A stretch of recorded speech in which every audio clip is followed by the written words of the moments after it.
Hello बच्चों, आप सभी को टैलेंट इंस्टीट्यूट में स्वागत है। ड्यू सोल का पेपर चल रहा है और ड्यू सोल का ये विशेष हिंदी है ना, विशेष अध्ययन एक प्रमुख साहित्यकार कबीर। ठीक है, इसका VVI क्वेश्चन है, इंपॉर्टेंट क्वेश्चन है। कबीर दास पे क्वेश्चन अगर पूछता है तो आप लोग यहाँ से लिख सकते हैं। कबीर के जीवन एवं मुख्य उद्देश्यों का उल्लेख कीजिए अथवा कबीर दास जी का संक्षिप्त परिचय देते हुए उनकी कुछ कविताएँ को ढूंढ कर लिखिए। ठीक है, ये अगर आता है तो आप लोग इसमें से लिख सकते हैं। जीवन परिचय देखिए इनका। भारत के महान संत और आध्यात्मिक कवि कबीर दास का जन्म वर्ष 1440 में हुआ था। इस्लाम के अनुसार कबीर का अर्थ महान होता है। इस बात का कोई साक्ष्य नहीं है कि उनके असली माता पिता कौन थे, लेकिन ऐसा माना जाता है कि उनका लालन पालन एक गरीब मुस्लिम परिवार में हुआ था। उनको नीरू और नीमा रखवाला के द्वारा वाराणसी के एक छोटे नगर से पाया गया था। वाराणसी के लहरतारा में संत कबीर मठ में एक तालाब है जहां नीरू और नीमा नामक एक जोड़े ने कबीर को पाया था। ये शांति और सच्ची शिक्षण की महान इमारत है जहां पूरी दुनिया के संत वास्तविक शिक्षा की खातिर आते हैं। कबीर के माँ बाप बेहद गरीब और अनपढ़ थे, लेकिन उन्होंने कबीर को पूरे दिल से स्वीकार किया और खुद के व्यवसाय के बारे में शिक्षित किया। उन्होंने एक सामान्य गृहस्वामी और एक सूफी के संतुलित जीवन को जिया है। ऐसा माना जाता है कि अपने बचपन में उन्होंने अपनी सारी धार्मिक शिक्षा रामानंद नामक गुरु से ली और एक दिन वो गुरु रामानंद के अच्छे शिष्य के रूप में जाने गए। उनके महान कार्यों को पढ़ने के लिए अध्येता और विद्यार्थी कबीर दास के घर पे ठहरते हैं। ये माना जाता है कि उन्होंने अपनी धार्मिक शिक्षा गुरु रामानंद से ली। शुरुआत में रामानंद कबीर दास को अपने शिष्य के रूप में लेने को तैयार नहीं थे, लेकिन बाद की एक घटना ने रामानंद को कबीर को शिष्य बनाने में अहम भूमिका निभाई। एक बार की बात है, संत कबीर तालाब की सीढ़ियों पर लेटे हुए थे और रामा रामा का मंत्र पढ़ रहे थे। रामानंद भोर में नहाने जा रहे थे और कबीर उनके पैरों के नीचे आ गए। इससे रामानंद को अपनी गलती का एहसास हुआ और वे कबीर को अपने शिष्य के रूप में स्वीकार करने को मजबूर हो गए। ऐसा माना जाता है कि कबीर जी का परिवार आज भी वाराणसी के कबीर चौरा में निवास करता है। हिंदू धर्म इस्लाम के बिना छवि वाले भगवान के साथ व्यक्तिगत भक्ति भाव के साथ ही तंत्रवाद जैसे उस समय के प्रचलित धार्मिक स्वभाव के द्वारा कबीर दास के लिए पूर्वाग्रह था। कबीर दास पहले भारतीय संत थे जिन्होंने हिंदू और इस्लाम धर्म को सार्वभौमिक रास्ता दिखाकर समन्वित किया, जिसे दोनों धर्मों के द्वारा माना गया। कबीर के अनुसार हर जीवन का दो धार्मिक सिद्धांतों से रिश्ता होता है, जीवात्मा और परमात्मा। मोक्ष के बारे में उनका विचार था कि ये इन दो देवियों सिद्धांतों को एक करने की प्रक्रिया है, न कि महान रचना बीजक के कविताओं के भरमार है, जो कि कबीर के धार्मिकता पर सामान्य विचार को स्पष्ट करता है। कबीर की हिंदी उनके दर्शन की तरह ही सरल और प्रकृत थी। वो ईश्वर में एकात्मकता का अनुसरण करते थे। वो हिंदू धर्म में मूर्ति पूजा के घोर विरोधी थे और भक्ति तथा सूफी विचारों में पूरा भरोसा दिखाते थे। कबीर के द्वारा रचित सभी कविताएं और गीत कई सारी भाषाओं में मौजूद है। कबीर और उनके अनुयायियों को उनके काव्यगत धार्मिक भजनों के अनुसार नाम दिया जाता है, जैसे बनिस और बोली। विविध रूप में उनके कविताओं को साखी, श्लोक शब्द और दोहे रमेनी कहा जाता है। साखी का अर्थ है परम सत्य को दोहराते और याद करते रहना। इन अभिव्यक्तियों का स्मरण कार्य करना और विचार मग्न के द्वारा आध्यात्मिक जागृति का एक रास्ता उनका अनुयायियों और कबीर के लिए बना हुआ है।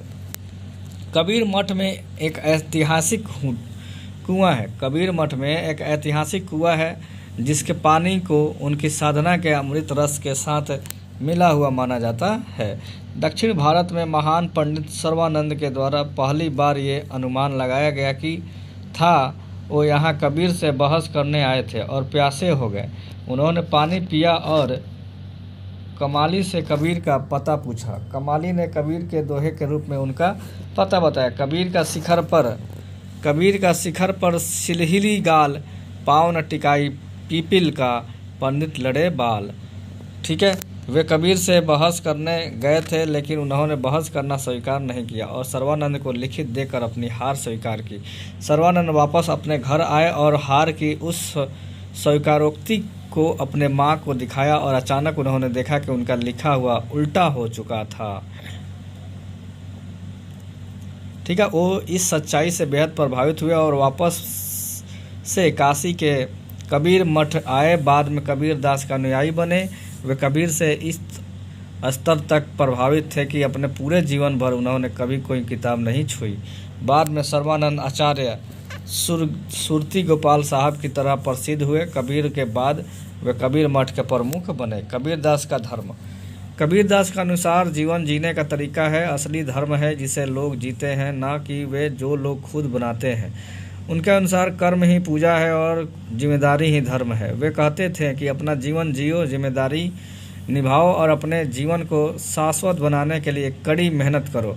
कभी भी जीवन में सन्यासियों की तरह अपनी जिम्मेदारियों से दूर मत जाओ। उन्होंने पारिवारिक जीवन को सराहा है और महत्व दिया है, जो कि जीवन का असली अर्थ है। वेदों में यह भी उल्लेखित है कि घर छोड़कर जीवन को जीना असली धर्म नहीं है। गृहस्थ के रूप में जीना भी एक महान और वास्तविक संन्यास है, जैसे निर्गुण साधु जो एक पारिवारिक जीवन जीते हैं, अपने रोजी रोटी के लिए कड़ी मेहनत करते हैं और साथ ही भगवान का भजन भी करते हैं। कबीर ने लोगों को विशुद्ध तथ्य दिया कि इंसानियत का क्या धर्म है, जो कि किसी का अपनाना चाहिए। उनके इस तरह के उपदेशों ने लोगों को उनके जीवन के रहस्य को समझने में मदद किया। कबीर दास की मृत्यु। 15 शताब्दी के सूफी कवि कबीर दास के बारे में ऐसा माना जाता है कि उन्होंने अपने मरने की जगह खुद से चुनी थी, मगहर, जो लखनऊ शहर से 240 किलोमीटर दूर पर स्थित है। लोगों के दिमाग से मिथक को हटाने के लिए उन्होंने ये जगह चुनी थी।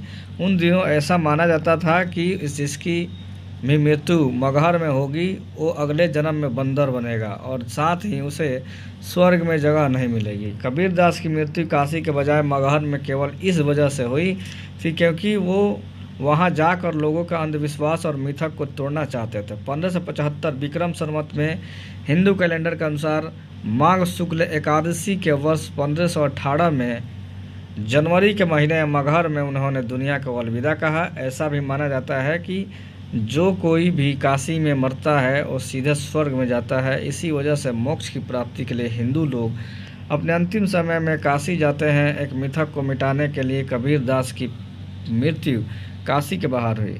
इससे जुड़ा उनका एक खास कथन है कि जो कबीरा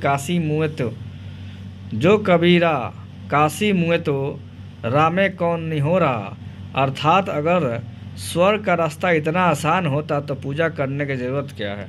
कबीर दास की रचना है। कबीर के द्वारा लिखी गई पुस्तकें सामान्यतः दोहा और गीतों का समूह होता था।